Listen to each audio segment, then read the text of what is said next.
तो जियो stationery satellite जो उसका हाइट होता है 36,000 kilometre from the surface of the अर्थ। अगर हम लोग उसका स्पीड निकालना चाहें कि अर्थ से, हम लोगों ने एक बार किया था कि स्पीड ऑफ सैटेलाइट, ठीक है ना, तो अर्थ के बहुत करीब था, तो उस सैटेलाइट का स्पीड पीछे हम लोगों ने किया है, वो 7.92 किलोमीटर पर सेकेंड आता है, लेकिन अर्थ के बहुत करीब। अब ये जियो स्टेशनरी सैटेलाइट यहाँ पे 36,000 किलोमीटर के ऊंचाई पे है, ठीक है ना, तो इसका कितना ऑर्बिटल वेलोसिटी होगा कि ये पूरा इस तरह से घूमता रहे, ठीक है ना। तो orbital velocity of geostationary satellite, orbital velocity, हम लोगों ने उसमें देखा था कि जैसे जैसे हाइट पे जाते हैं, ठीक है, वैसे वैसे वेलोसिटी कम होता जाता है। उसमें रिलेशन, अभी मैं रिलेशन ड्राइव करके दिखा रहा हूँ। Orbital velocity of geostationary satellite, ठीक है ना।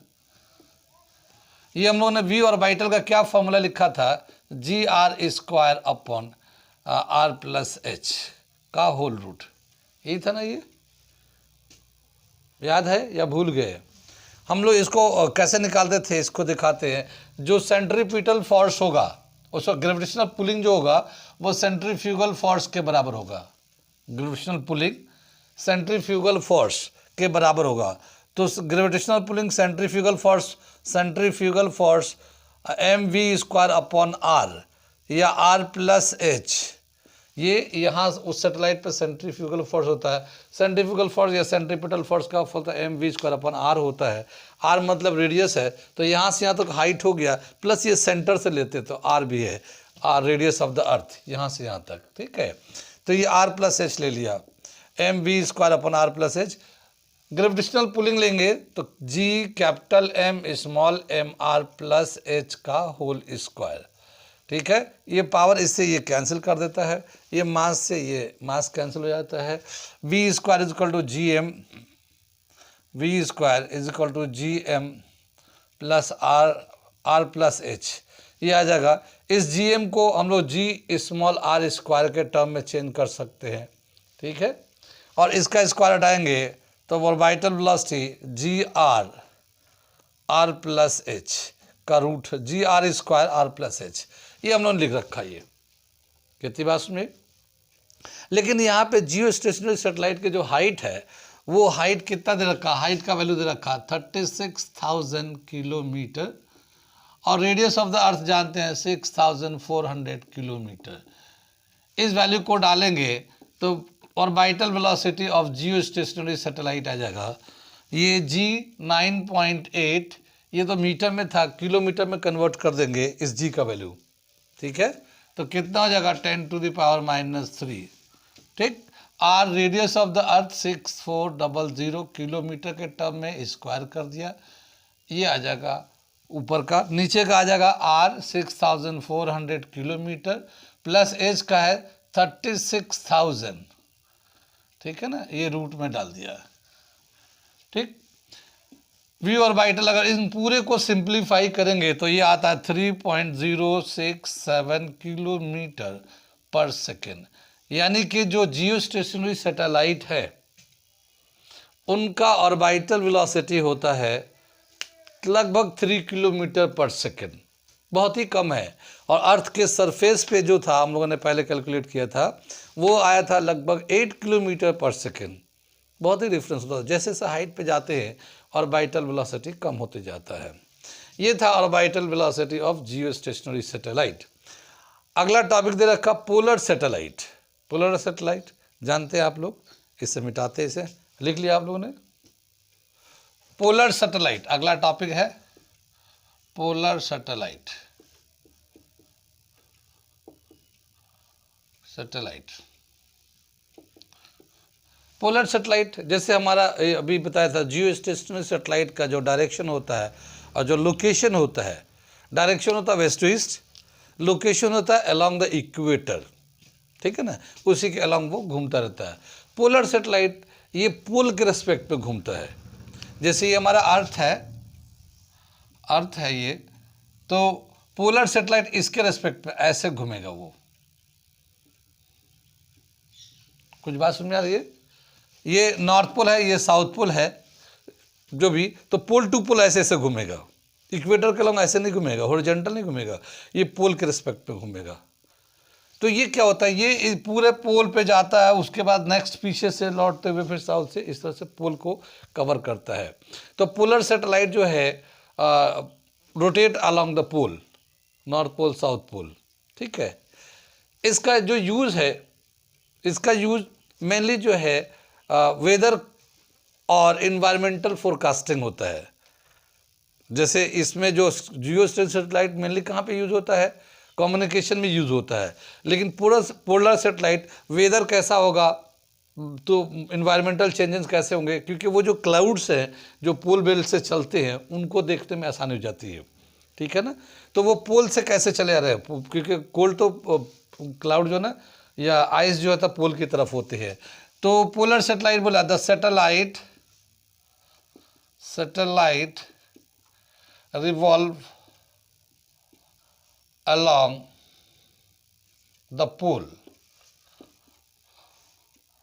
is called polar satellite. Pole के रेस्पेक्ट में पोलर सैटेलाइट ये दे रखा है। दूसरा दे रखा पोलर सैटेलाइट का, ये जो है ना जियो सैटेलाइट की हाइट तो बहुत होती है, कितना होता है जियो स्टेशन का, 36,000 किलोमीटर, पर ये इतने हाइट पे नहीं, इसकी ज़रूरत नहीं होती, ठीक है ना, ये थोड़ा हाइट में कम होते हैं। तो its height is less than geostationary satellite.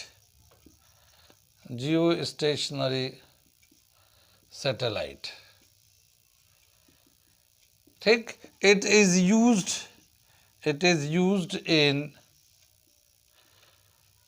environmental and weather forecasting, weather monitoring, weather के बारे में फोरकास्ट करना, मॉनिटरिंग करना, उसके बारे में बताता है। ये जासूसी के तौर पे भी यूज़ होता है, दूसरे कंट्री में जाके घूम के और उस कंट्री का पिक्चर लेके आके बताना, ठीक है ना, क्योंकि ये तो पोल से जाएगा तो इसके रेस्पेक्ट में जितने भी कंट्रीज आएंगे सबका फ़ोटो लेगा, और वो इस बहाने से चल रहा होगा कि भाई वेदर के फोरकास्टिंग कर रहे हैं, वेदर है और मॉनिटर कर रहे हैं हम लोग। लेकिन वो सभी कंट्री, कोई कंट्रीज को डिस्ट्रॉय नहीं करेगा क्योंकि इसका डायरेक्शन ही अलग होता है। एक सैटेलाइट जो जियो स्टार वो तो पोलर के इक्वेटर के अलग होता है, वो तो समझ में बात आ रही है, लेकिन पोलर का तो डायरेक्शन अलग होता है। तो ये जो है it is used for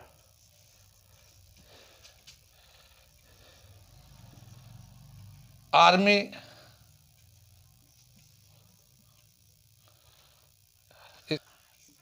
SPYING, army spying, ठीक है ना, आर्मी के लिए। दूसरा ये भी दे रखा है, ये बताते कि ये जो चीज़ है पोलर सैटेलाइट जो यूज़ हुआ उससे ओजोन होल के बारे में बताया है।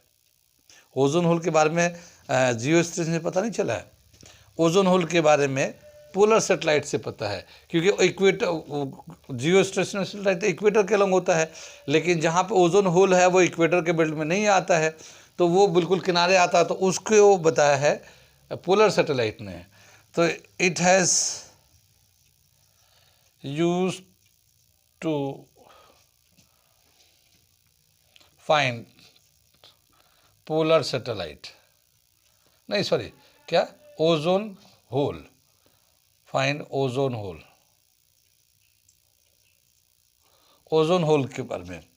एक चीज़ और दे रखा है ये कि पोलर सैटेलाइट कहाँ कहाँ यूज़ होता है, टोपोग्राफी। टोपोग्राफी जानते क्या होता है, यानी कि जो ज़मीन का जो स्ट्रक्चर है, किसी भी जगह ज़मीन का कैसा स्ट्रक्चर है उसके बारे में जानने के लिए, पानी है, ड्राई लैंड है, माउंटेन है, अब प्लेन लैंड है, उसको बोलते हैं टोपोग्राफी।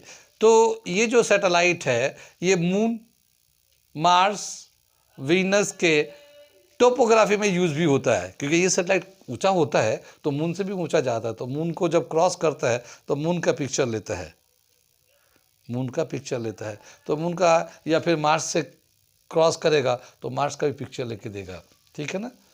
तो इस तरह से ये यूज़ होता है it is used to find topography of moon, Mars,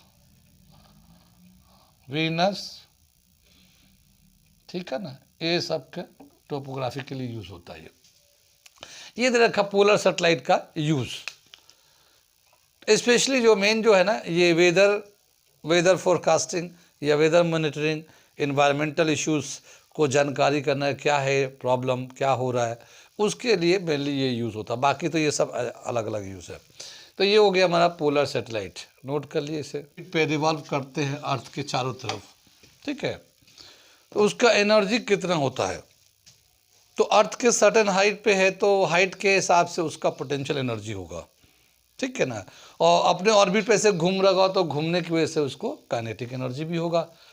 तो कोई भी सैटेलाइट जब हम उसको रिवॉल्व कराते हैं तो उसमें दोनों तरह का एनर्जी होता है, पोटेंशियल एनर्जी भी होता है, काइनेटिक एनर्जी भी होता है।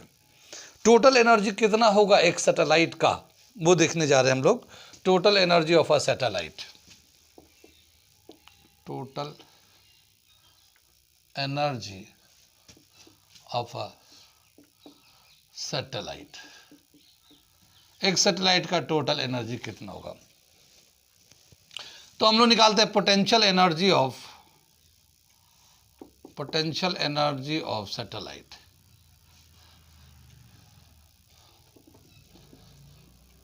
सैटेलाइट का पोटेंशियल एनर्जी कितना होता है, ठीक है ना। हम लोगों ने पीछे किया था वर्क डन के, जब इसके वेलोसिटी के टर्म में किए थे कि बॉडी को हम लोग सरफेस से ऊपर ले जाते हैं तो कितना तक ले जाएंगे, तो इंटीग्रेट करके हम लोगों ने वर्क डन निकाला था।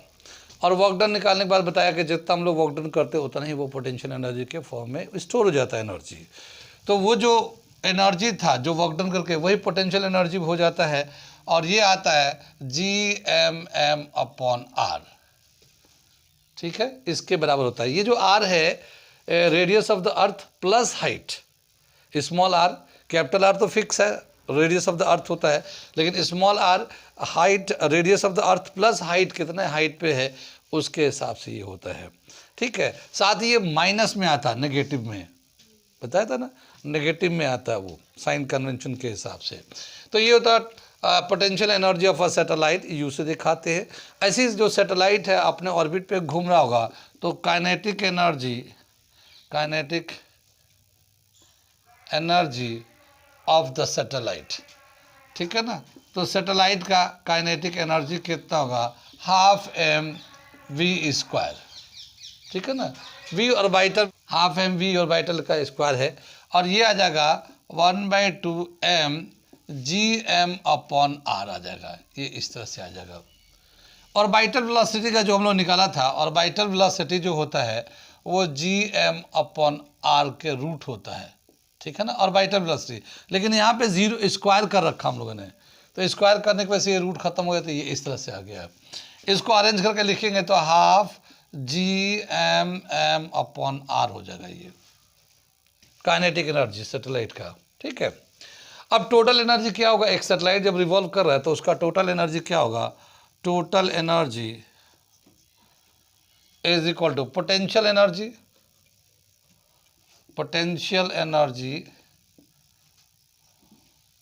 प्लस काइनेटिक एनर्जी, ठीक है। पोटेंशियल माइनस Gmm, ये कैपिटल M है, Gmm/r, और प्लस ये 12 Gmm/r, बात समझे। तो दोनों सेम वैल्यू है, ये देखिए Gmm/r है, ये भी Gmm/r है, मगर ये हाफ है प्लस में, ये माइनस में है 1, तो 1 में से हाफ चला जाएगा तो हाफ बच जाएगा। तो कितना बच जाएगा, ये हमारा -12 Gmm/r, ठीक है। इतना हो जाएगा टोटल हमारा एनर्जी, टोटल एनर्जी। ये माइनस में लिखा रखा, यहाँ पे चाहे तो r को हटा के हम लोग लिख सकते हैं 1/2 माइनस है -1/2 Gmm/r प्लस h, ये लिख सकते हैं। ये हमारा होता है कितनी बात में टोटल एनर्जी। यहाँ पे जो नेगेटिव साइन है, ये नेगेटिव साइन जो है क्या इंडिकेट करता है, ये इंडिकेट करता है कि ये जो सैटेलाइट है अर्थ के ग्रेविटी में है, यानी उस सैटेलाइट को अर्थ खींच रहा है अभी भी। अर्थ के ग्रेविटी का रेंज जहाँ तक है, अगर उस रेंज में रहेगा तो वो माइनस साइन रहेगा, क्योंकि जहाँ पे अट्रैक्टिव फोर्स होता है वहाँ पे एनर्जी माइनस में हो जाता है, जहाँ रिपल्सिव फोर्स होता है वहाँ पे प्लस में हो जाता है, पहले बताया था। तो माइनस का मतलब ये है कि जितना भी मैग्नीट्यूड है, माइनस का मतलब वो ग्रेविटेशनल फील्ड के अंदर है वो सैटेलाइट। अगर वो सैटेलाइट इन्फिनिटी पे चला जाए, क्या अगर सैटेलाइट इन्फिनिटी पे चला जाए तो उसका पोटेंशियल एनर्जी भी ज़ीरो हो जाता है और काइनेटिक एनर्जी भी ज़ीरो होता है, टोटल एनर्जी भी ज़ीरो हो जाता है अगर वो इन्फिनिटी पे चला जाए तो, ठीक है ना। तो इफ द सैटेलाइट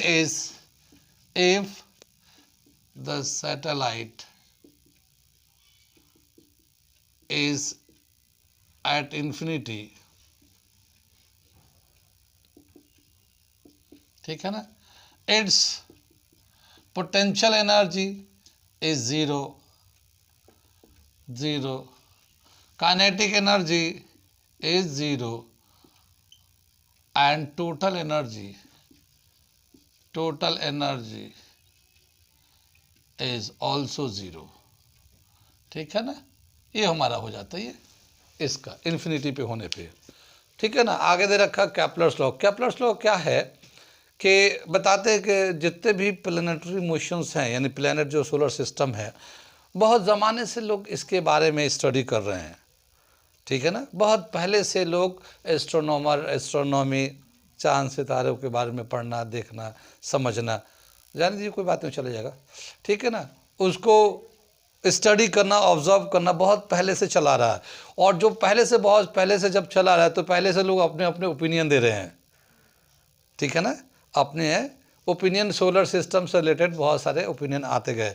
बहुत पहले लोगों ने ये ओपिनियन दिया कि अर्थ जो है स्टेशनरी है, क्या अर्थ स्टेशनरी है और सारे प्लेनेट, इवन सन भी इसके चारों तरफ घूम रहा है। पहले के ऑब्जर्वेशन शुरू में 100 AD में बताते हैं, लेकिन जैसे जैसे आगे बढ़ा, इसमें आर्यभट्ट का भी नाम आता, वो भी एक एस्ट्रोनॉमी में काम किए। तो उन्होंने फिर बाद में आर्यभट्ट भी आए, आर्यभट्ट ने बताया कि नहीं, अर्थ जो स्टेशनरी नहीं है, अर्थ रिवॉल्व कर रहा है सन के अराउंड में। और भी बहुत सारे साइंटिस्ट हैं, उन्होंने अपना अपना ओपिनियन दिया, और इस तरह से बहुत सारे सोलर सिस्टम से रिलेटेड अलग अलग टाइम में अलग अलग साइंटिस्ट ने ओपिनियन दे रखे थे। तो बहुत सारे होने की वजह से कंफ्यूज हो जाते थे कि क्या सही है क्या गलत, किसको पढ़ूँ किसको छोड़ूँ, ठीक है ना।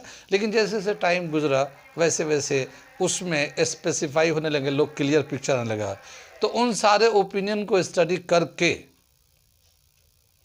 और एनालिसिस करके 3 लॉ बना दिया केपलर्स ने। उन सारे जितने भी पुराने कंसेप्ट थे उन सब के स्टडी करके, समराइज करके, एनालिसिस करके और 3 फॉर्मूले बता दिए, 3 लॉ बता दिए। उसी को हम लोग कहते हैं Kepler's law regarding the planetary motions, ठीक है ना। तो केपलर्स लॉ देख रहे हम लोग, केपलर्स लॉ फॉर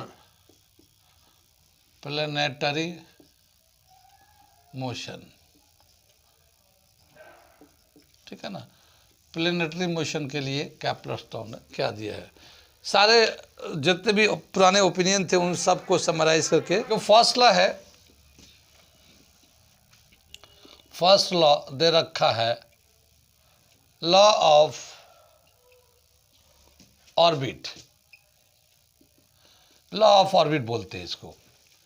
क्या बताते हैं कि जितने भी प्लैनेट हैं सन के चारों तरफ चक्कर लगाते हैं एलिप्टिकल पाथ में, एलिप्टिकल पाथ। तो जैसे हम लोगों ने मैथ में अभी पढ़ा था, हम लोगों ने 11वीं क्लास में एलिप्टिकल पाथ। तो ये जो है एक फोकस इधर होता है, एक फोकस इधर होता है, ठीक है ना। तो जो प्लैनेट है इसके चारों एलिप्टिकल पाथ में मूव करता रहेगा, और सन जो है या प्लैनेट जो है उनका, सन का जो लोकेशन होगा फोकाई पे होगा। फोकाई मतलब ये फोकस होता है, तो फोकस पे रहेगा सन, और अर्थ या दूसरे जितने भी प्लैनेट है अपने एलिप्टिकल पाथ पे रिवॉल्व करते हैं। तो इसको लॉ ऑफ ऑर्बिट बोलते हैं। ऑर्बिट मतलब किस ऑर्बिट पे, तो the planets are revolving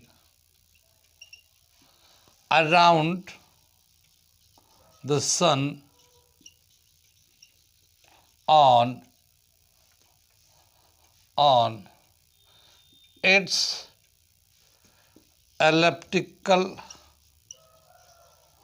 orbit,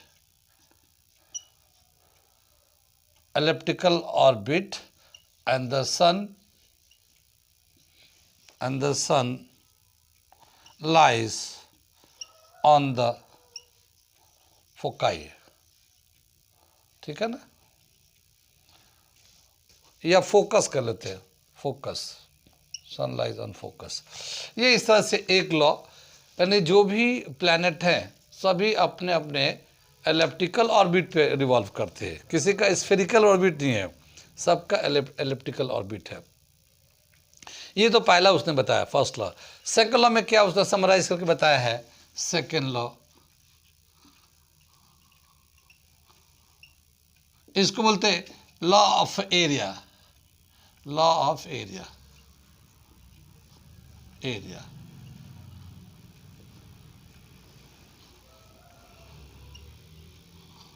क्या बताया कि जैसे मान लो हमारा एक यहाँ पे हमारा प्लैनेट है, कुछ टाइम के बाद ये इस तरह से रिवॉल्व करा, सपोज किया, तो ये कुछ टाइम के बाद मान लो 2 घंटे बाद या 3 घंटे बाद ये यहाँ चला गया, मान लिया हम लोगों ने, तो ये यहाँ से यहाँ तक एरिया कवर किया, तो इसका टोटल एरिया इतना स्वीप किया है 3 घंटे में। फिर एक ऐसा टाइम आया कि यही प्लैनेट यहाँ पहुँच जाएगा, ठीक है ना, 3 घंटे में ये यहाँ से यहाँ गया, ठीक है। जब यहाँ से इसका एरिया कैलकुलेट करेंगे तो ये एरिया, इसका इतना एरिया स्वीप करेगा 3 घंटे में, लेकिन ये एरिया और ये एरिया दोनों बराबर आएगा। क्या समझ में आया? The planet revolving around the sun sweep equal area in equal interval of time. जितना टाइम यहाँ ले रहा है उतना ही टाइम अगर वहाँ दिया जाए तो जो एरिया स्वीप होगा वो दोनों केस में बराबर होता है, ठीक है ना। इसको सेकेंड लॉ को लॉ ऑफ एरिया बोलते हैं। क्या बताया? The planet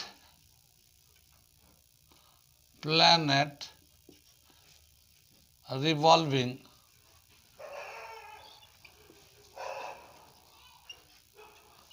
around the sun sweep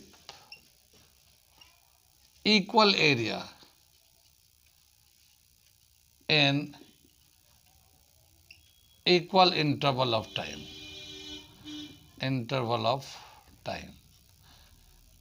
बराबर टाइम में बराबर एरिया कवर होता है। ये दूसरा उन्होंने लॉ किया है उसने, ठीक है ना। और इसी तरह से तीसरा लॉ उन्होंने दिया है इसको, तीसरा law, law of third law of period बोलते हैं इसको, लॉ ऑफ पीरियड, ठीक है।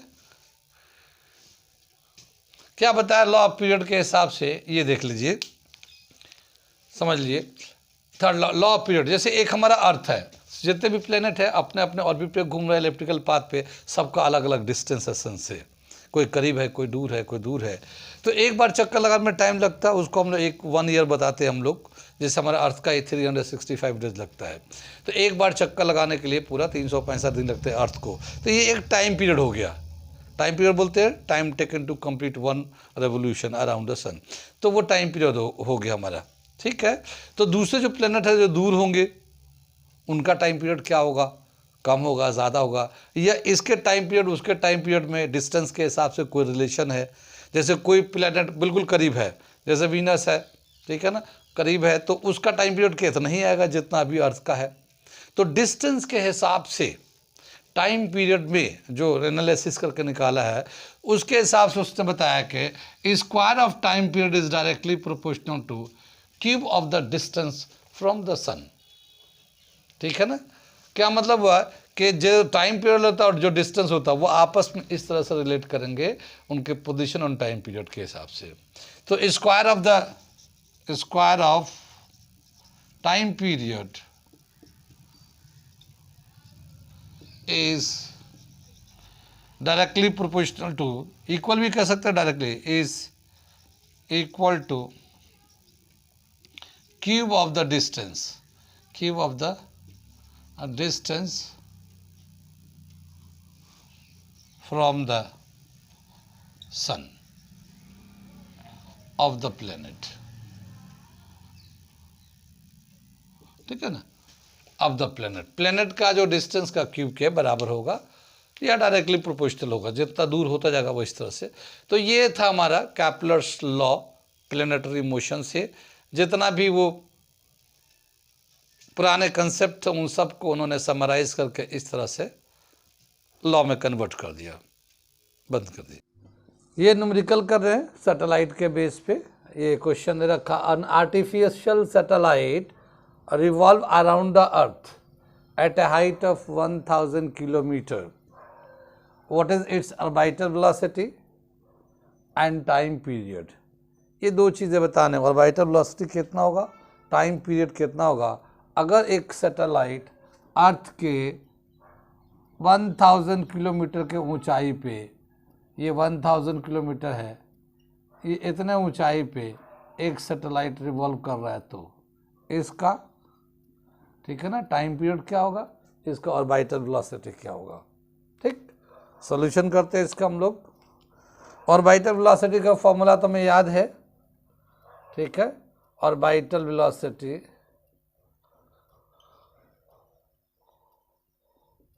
ऑर्बिटल वेलोसिटी वी ओ से दिखाते हैं, और ये है √gm/r+h का होल रूट। ये हमारा फॉर्मूला होता है, पीछे हम लोगों ने डिराइव कर रखा है, तो आप देख लेना थ्योरी में से। यहाँ पे स्मॉल g r² से भी चेंज कर सकते हैं, लेकिन हाइट हम लोग नेग्लेक्ट नहीं कर सकते, क्योंकि हाइट जो है ना 1000 किलोमीटर है। तो हम लोग इसको ही रखेंगे, कैपिटल जी का वैल्यू कितना होता है, 6.67 10⁻⁻11, है ना, ये कैपिटल जी का वैल्यू होता है। ये मास ऑफ द अर्थ कितना होता है, 6 × 10⁻24 kg, ठीक है, और ये रेडियस 6400 किलोमीटर प्लस 1000, ये किलोमीटर में आ गया, रूट में डाल देते ये, ठीक है ना।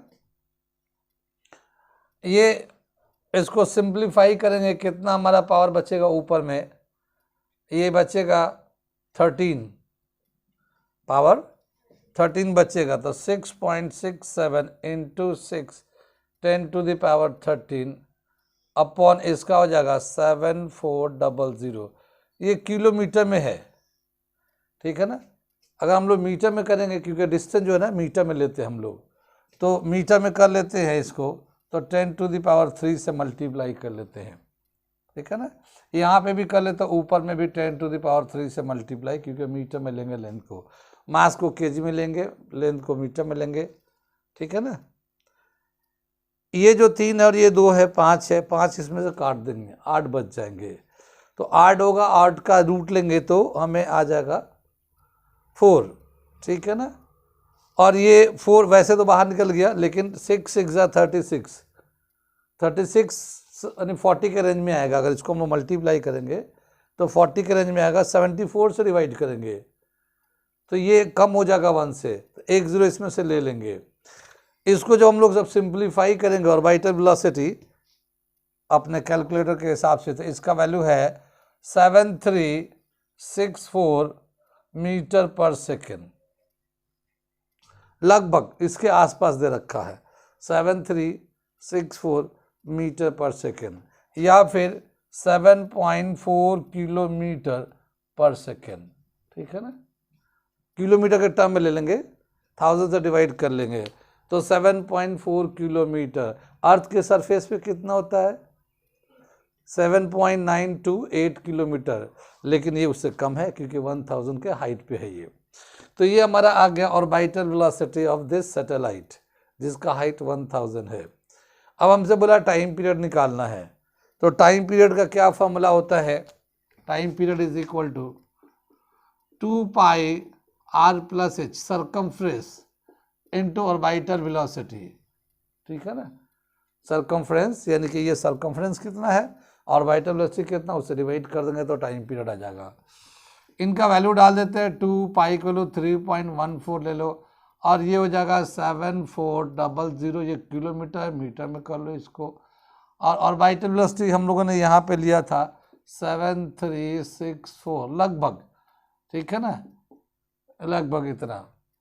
इसको सिंप्लीफाई करेंगे तो हमें टाइम कितना आ जाएगा, तो हमारा 9297 सेकेंड्स, इतना सेकेंड्स में से एक बार रिवॉल्व कर लेगा। अगर हम लोग इसको मिनट में कन्वर्ट करेंगे तो 60 से डिवाइड कर देंगे, और आवर में कन्वर्ट करना चाहेंगे 3600 से डिवाइड करेंगे। अगर हम लोग 3600 से डिवाइड कर दे आवर में करने के लिए तो कितना हो जाएगा इसका, 9297 3600 से करेंगे, ये इतना आवर हो जाएगा 1.75, यानी लगभग ये भी कह सकते हैं 1.25 घंटे के आसपास लगेगा, 1.75 1.25 घंटे के आसपास लग जाएगा, इतना ये हो जाएगा इसको, ठीक है। तो ये आया time period.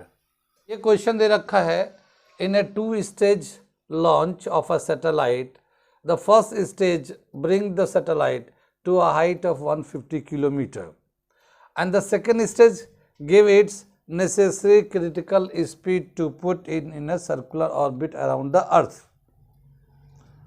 Which stage require more expenditure of fuel? ठीक है ना, एक सैटेलाइट को जब लॉन्च करेंगे तो वो 2 स्टेज में उसको लॉन्च करते हैं।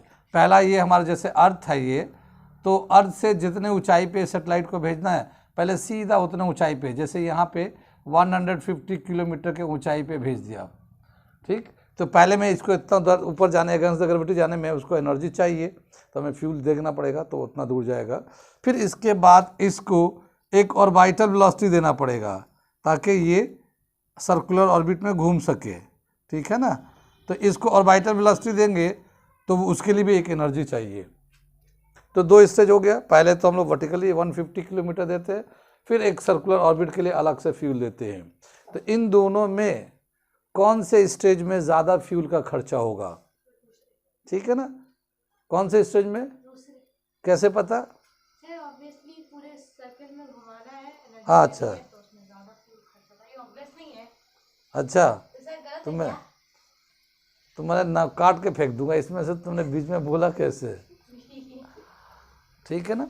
तो 2 स्टेज में दोनों में से किस में ज़्यादा एनर्जी कंजम्पशन होगा, तो उसे हम लोग कैलकुलेट करके देखते हैं, ठीक है ना। आगे चलते हैं, वैसे दूसरे में ज़्यादा एनर्जी कंज्यूम है, लेकिन करके देखते हैं कैसे और कितना, ठीक है। तो क्वेश्चन समझ में आ गया ये। अब सोल्यूशन करते हैं हम लोग। इसमें बहुत सारी चीज़ों को हमें ध्यान रखना पड़ेगा, जैसे मास ऑफ द अर्थ कितना होता है, 6 × 10⁻24 kg, ये याद रखना पड़ेगा। दे भी सकता क्वेश्चन में, नहीं भी दे सकता है। रेडियस ऑफ द अर्थ हमें याद रखना पड़ेगा। ऐसे कैपिटल जी का वैल्यू ये भी याद रखना पड़ेगा, स्मॉल जी का वैल्यू वो भी याद रखना पड़ेगा। तो जो बहुत सारे स्टैंडर्ड वैल्यू है वो हमें याद रखना पड़ेगा, जो वेरिएबल है वो क्वेश्चन के हिसाब से दिया रहता है। तो बोला क्या कि जब कभी हमें एक सैटेलाइट को यहाँ से इतना ऊंचाई तक लॉन्च करना होगा तो हमें इसके अगेंस्ट में एनर्जी देना पड़ेगा, ठीक है ना। तो सबसे पहले हम लोग इस बॉडी को यहाँ से यहाँ तक जाने के लिए हम लोग जो भी हाइट लेते हैं सेंटर से लेते हैं, यहाँ पे सेंटर से लेते हैं, ठीक है ना। तो क्या होगा कि पहले सेंटर से इतने हाइट पे जाने के लिए कितना एनर्जी की ज़रूरत होगी, ठीक है ना। लेकिन हमें सेंटर से नहीं ले जा रहे, हम लोग सरफेस से ले जाएंगे। तो यहाँ से सरफेस तक जाने में कितना एनर्जी की ज़रूरत होगी, उतना हम लोग माइनस कर देंगे, तभी इस सरफेस से यहाँ तक जाने के लिए कितना एनर्जी की ज़रूरत होगी, ठीक है। तो एनर्जी रिक्वायर्ड, ठीक है ना, वर्क डन, ठीक है ना, और energy required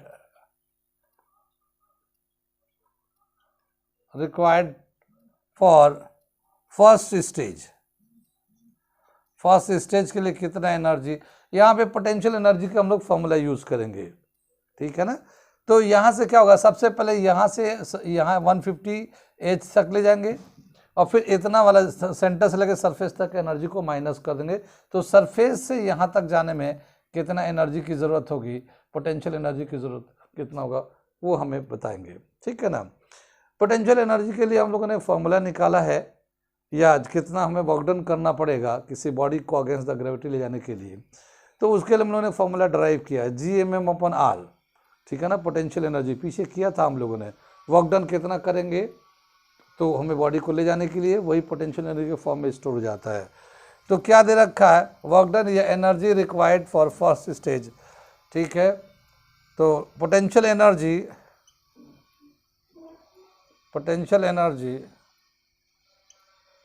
required to put the satellite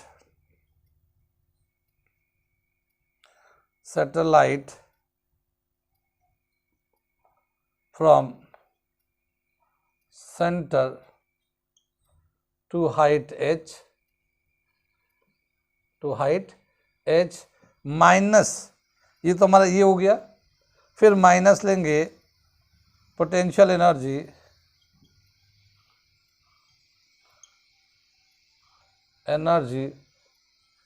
required to put the body from center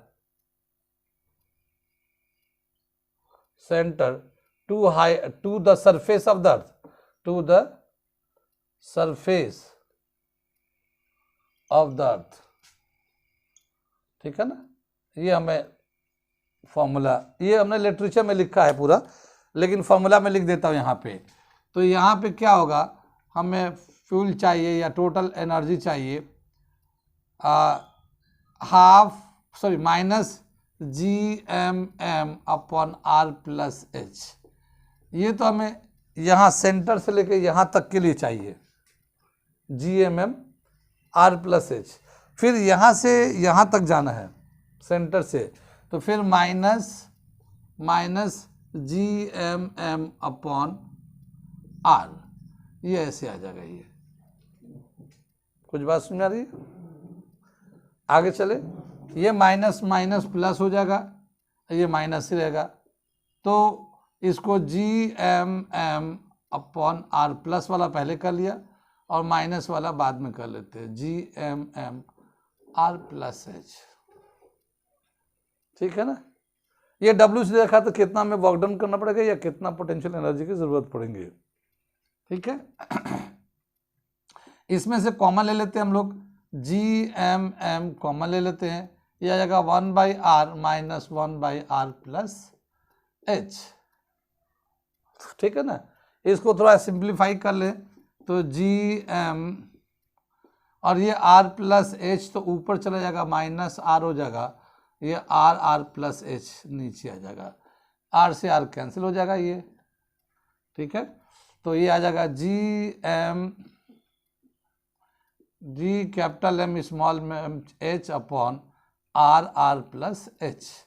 तो हमें इतना एनर्जी की ज़रूरत पड़ेंगे जब बॉडी को सरफेस से इतने हाइट तक ले जाना होगा। तो ये तो फर्स्ट स्टेज हो गया, कितना हमें पोटेंशियल एनर्जी की ज़रूरत पड़ेंगे, ठीक। हम लोग इसको W1 कर लेते हैं फर्स्ट स्टेज के लिए, फर्स्ट स्टेज W1, ठीक। चलते ये क्वेश्चन को मिटा दे, क्वेश्चन तो हम लोग समझ में आ ही गया कि कौन से स्टेज पे ज़्यादा एनर्जी खर्चा करना है, ठीक। इसे मिटा देते हैं क्वेश्चन को। आगे दे रखा है, अब अगर हम लोग ऑर्बिटल वेलोसिटी पे अगर इस बॉडी को ऑर्बिट पे भेजना है तो इसको काइनेटिक एनर्जी देना पड़ेगा, ठीक है ना। काइनेटिक एनर्जी, क्योंकि इसको वेलोसिटी देना पड़ेगा जिससे उसका वो अपने ऑर्बिट पे घूमे। तो potential energy required for orbiting the satellite at height h, ठीक है ना। h हाइट पे अगर हम लोग देना चाहते हैं तो कितना होगा, तो ये जो हम लोग चूंकि मोशन में होगा तो काइनेटिक एनर्जी के टर्म में लेना पड़ेगा। काइनेटिक एनर्जी, इसको हम लोग W2 ले लेते हैं, एनर्जी, काइनेटिक एनर्जी है, वर्क डन 2 कर दिया। Half M V orbital square, orbital velocity का स्क्वायर कर देंगे। ऑर्बिटल वेलोसिटी जो होता है उसका फॉर्मूला है G M upon R plus H का, ये आ जाएगा। ये रूट में था पहले, orbital velocity G M upon R plus H root में होता है, लेकिन ये स्क्वायर था तो उसका रूट खत्म हो गया। कितनी बात में? तो अब इसे मल्टीप्लाई कर देंगे तो क्या मिलेगा, half G capital M small M upon R plus H. ठीक है ना। हमें काइनेटिक एनर्जी चाहिए half G capital M small M R plus H, इतना एनर्जी चाहिए इसको इस ऑर्बिट पे घूमने के लिए। यानी W2 हमने दिखा दिया, वर्क डन कितना करना पड़ेगा, वर्क डन एनर्जी ही होता है, तो हमें कितना एनर्जी कंज्यूम करना पड़ेगा सेकेंड स्टेज। तो इनको फर्स्ट स्टेज सेकेंड स्टेज दोनों को डिवाइड कर लेते हैं, तो W1 अपन W2 इनको रेशियो ले रहे हैं, तो W1 का वैल्यू आया हुआ है G capital M small M H upon R plus H into R, ये तो ऊपर का आ गया W1 का। W2 का वैल्यू है 1/2 capital G capital M small M R plus H. ठीक है ना। तो आर प्लस एच तो ये कैंसिल हो जाएगा, ये जी एम क्या ये पूरा ही कैंसिल हुआ, जी कैपिटल एम स्मॉल एम, तो ऊपर बच जाएगा एच अपॉन आर और नीचे बच जाएगा 1/2, तो 2h अपॉन आर हमें ये मिल जाएगा। ठीक है। 2h हाइट कितना है 150 किलोमीटर और R radius of the earth 6400। ठीक है ना। ये 300 6400, 2 0 कैंसिल कर लेंगे, 3/64 लेस देन 1, ये क्या हो जाएगा, ये जो है ना 3/61 कितना हो जाएगा, ये 3/64 लेस देन 1 है ना, यानी 1 से कम है। इसका मतलब ये है कि W1 जो है कम है W2 से, W1 कम है W2 से, तभी तो इसका वैल्यू 1 से कम आ रहा है। यानी कि जो W2 है वो ज़्यादा है, यानी W2 मतलब energy required to rotate the body on its orbit required more fuel as compare to the projecting the body up to a certain height. ठीक है। तो सेकेंड स्टेज यानी कि बॉडी को ऑर्बिट पे रिवॉल्व कराने के लिए हमें ज़्यादा एनर्जी की ज़रूरत होती है बजाय सीधा प्रोजेक्ट करने के लिए। ये हमेशा ही ऐसा होता है। कितनी बात सुन रही? हाँ, कितने का डिफरेंस होगा वो एक तो अलग बात है, कितने का हाइट के हिसाब से वैल्यू बदलता रहेगा। जैसे यहाँ 150 था 300 आया, बात सुन रही है।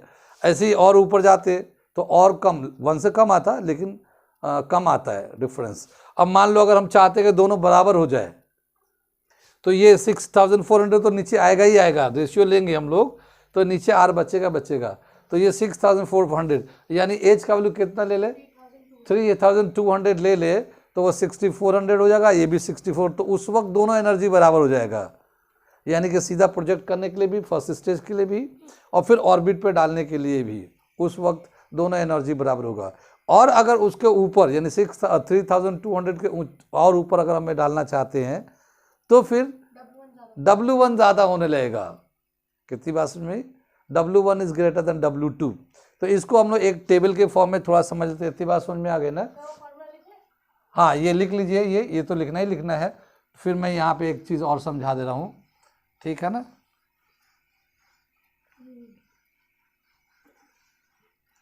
यहाँ पे मैं थोड़ा सा समराइज करके पॉइंट्स को बता दे रहा हूँ कि इफ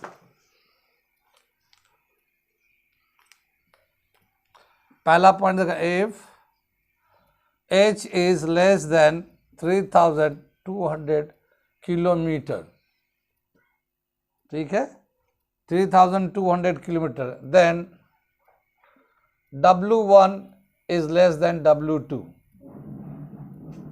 ठीक है ना। सेकेंड स्टेज की एनर्जी ज़्यादा होगी फर्स्ट स्टेज की एनर्जी से। और दूसरा ले रखा है if h is equal to 3200 kilometre, then W1 is equal to W2, ठीक है ना। यानी प्रोजेक्ट यानी फर्स्ट स्टेज में जितना एनर्जी की ज़रूरत होगी उतना ही सेकेंड स्टेज को भी एनर्जी की ज़रूरत होती है।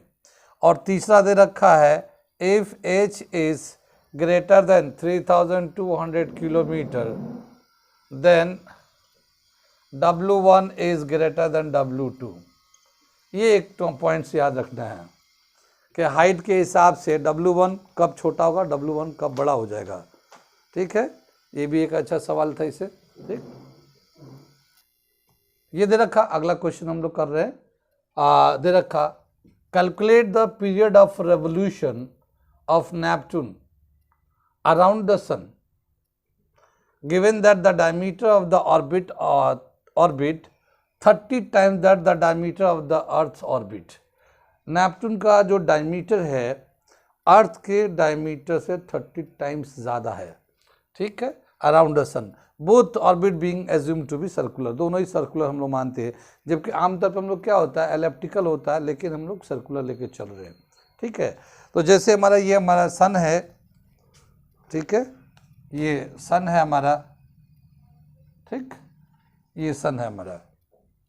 इसके बताते हैं कि जैसे मान लो ये हमारा अर्थ है, अर्थ का जितना डायमीटर, डायमीटर मतलब यहाँ से यहाँ तक जो डायमीटर होगा ऐसे, रेडियस डायमीटर यहाँ से ऐसे, और ऐसे ये अर्थ का हो गया, और ऐसे ही एक हमारा नेपच्यून है, ये यहाँ से यहाँ तक ये नेपच्यून का दे रखा ये।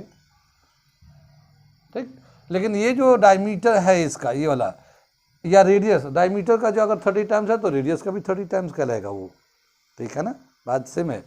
तो जो अर्थ का जितना डायमीटर है नेपच्यून का 30 टाइम्स ज़्यादा है, या अर्थ का जितना रेडियस है नेपच्यून का रेडियस 30 टाइम्स ज़्यादा है, या यहाँ से सन से जो डिस्टेंस होता है, सन से डिस्टेंस यहाँ से यहाँ तक रेडियस कहलाएगा, ये कह सकते हैं, और यहाँ से यहाँ तक नेपच्यून का रेडियस कहलाएगा जो कि 30 टाइम्स ज़्यादा है। तो हमें बताना है कि इसका टाइम पीरियड कितना होगा, एक बार घूमने में कितना टाइम पीरियड लगेगा। अर्थ को वैसे 1 साल लगता है, अर्थ अपने ऑर्बिट पे घूमता है तो 1 साल में एक बार घूम जाता है।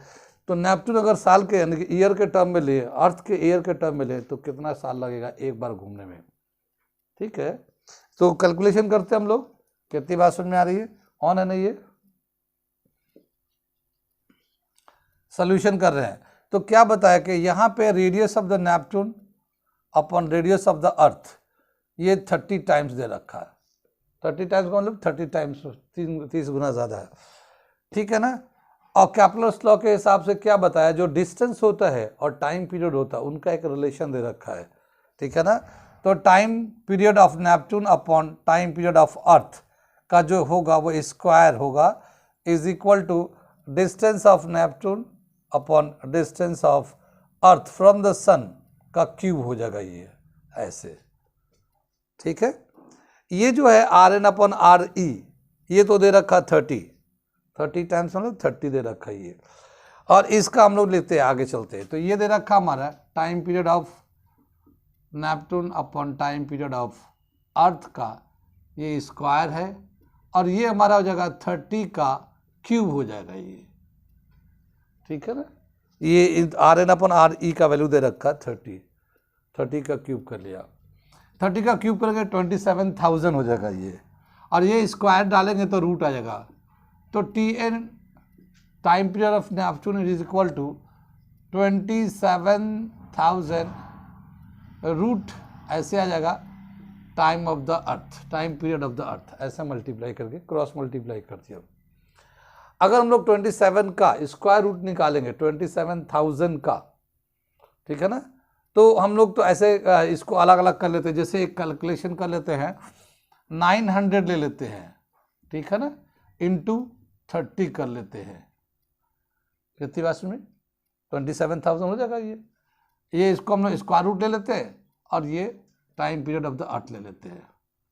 900 का कितना हो जाएगा, ये 30 आ जाएगा रूट में, और 30 का अगर रूट लेते हैं तो 525 का होता है, 636 का होता है, तो हम लोग 5.5 बोल सकते हैं।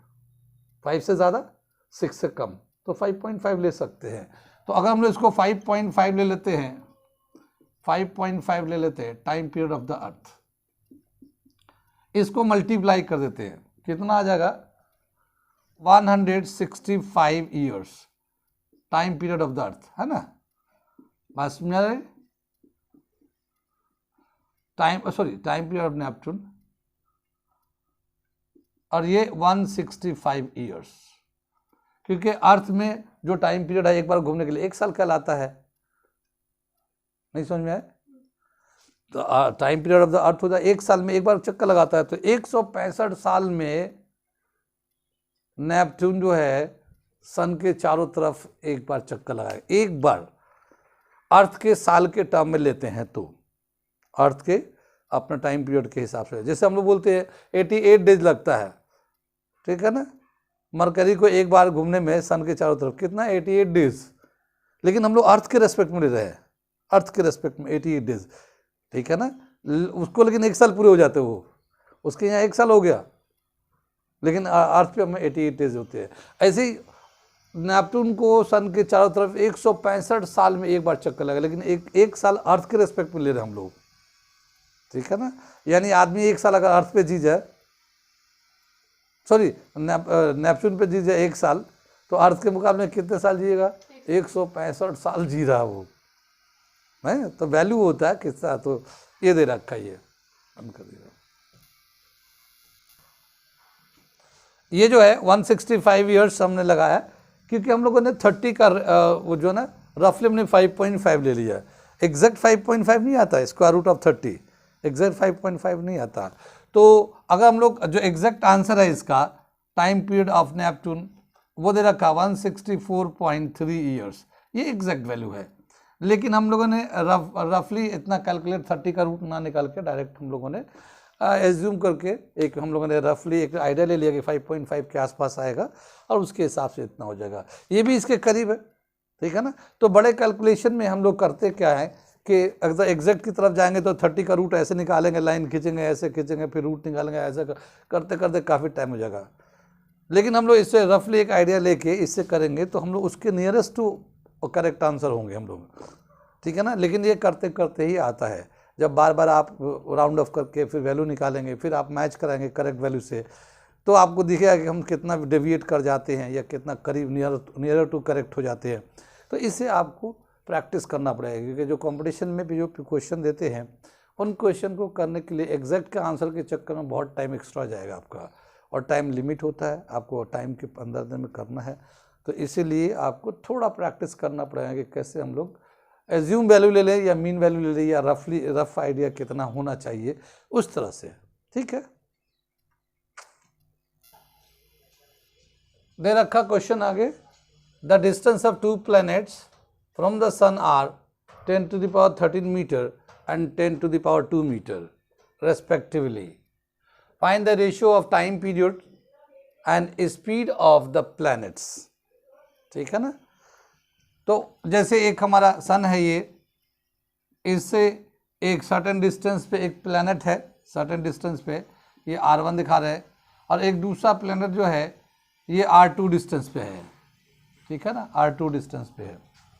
तो इनके टाइम पीरियड का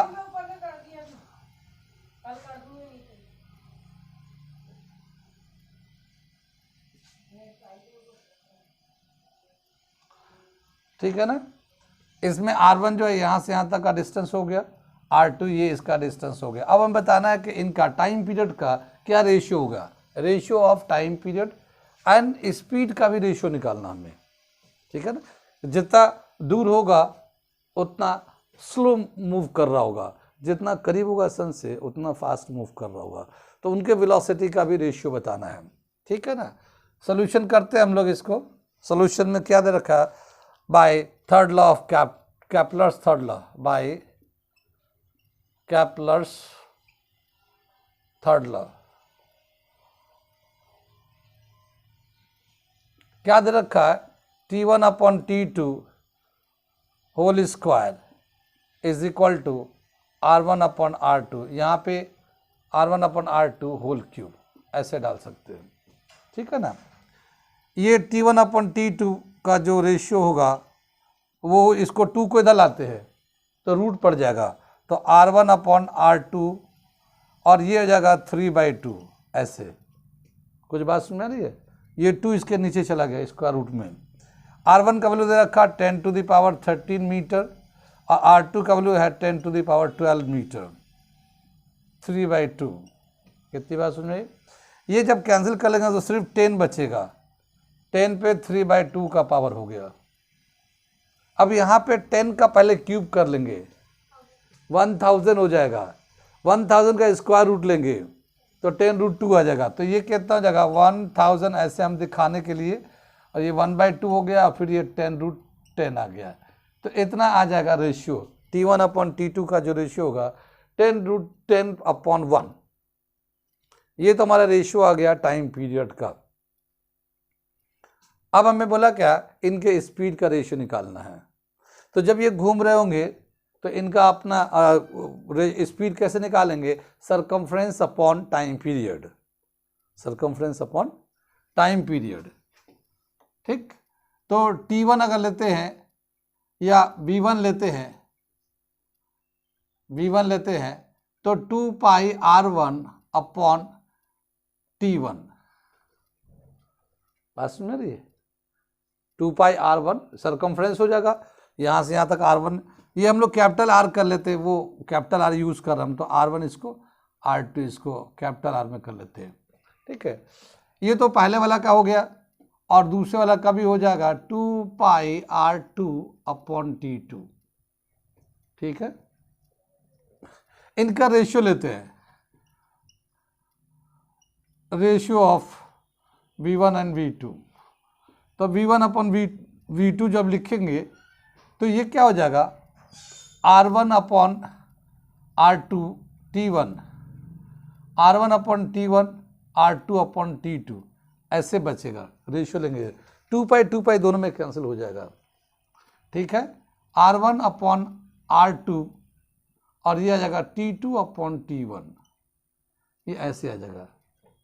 ठीक, यहाँ पे V1/V2 का रेशियो लेते हैं, तो R1/R2 तो ठीक है, ये T1/T2, तो यहाँ पे जो रेशियो हम लोगों ने लिखा था T1/T2, T2/T1 है, तो यहाँ पे T डायरेक्ट T1 R1 के डायरेक्टली प्रोपोर्शनल T2 R2 के है, तो टाइम एंड रेडियस डायरेक्टली होते हैं। तो यहाँ पे हम लोग चाहें तो ऐसा कर सकते हैं, इसको R2/R1 कर सकते हैं, R2 तो R1/R2 ये तो था ही था, और यहाँ पे ये R2/R1, और ये आ जाएगा 3/2 का पावर। देख रहे ना यहाँ पे, जैसे हम लोगों ने ये इसको यहाँ डाला था ना, ये 3/2, तो ये T2/T1 करेंगे तो R2/R1 का ये पावर आ जाएगा। कितनी बात सुन में, आगे चले पीछे चले।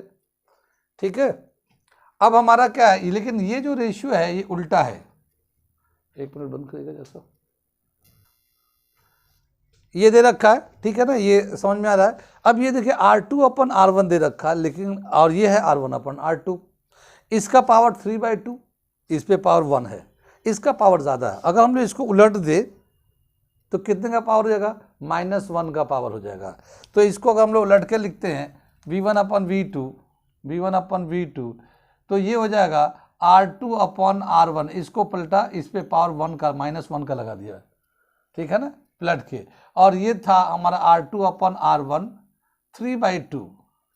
जब ये बेस सेम होगा तो पावर प्लस हो जाते हैं, पर पावर प्लस होगा 3/2 में -1 कर देंगे, प्लस का मतलब -1 हो जाएगा, तो 1/2 का पावर बच जाएगा।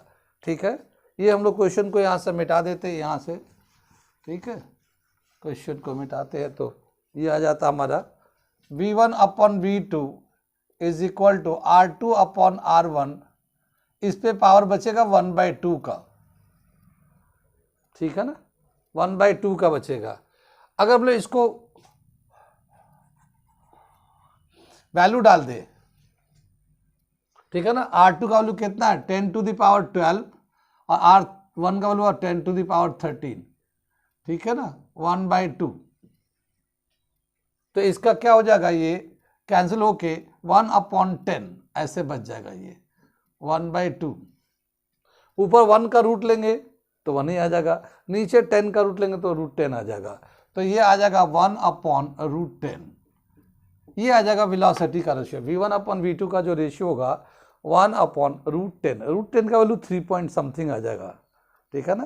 तो क्या समझ में आया कि वेलोसिटी V1 जो है ना 1 होगा, तो वेलोसिटी V2 3 होगा, ठीक है ना, V2 का वेलोसिटी 3 √10 के आसपास है, तो √3 के लगभग आएगा ये, ठीक है ना, ये दे रहा है।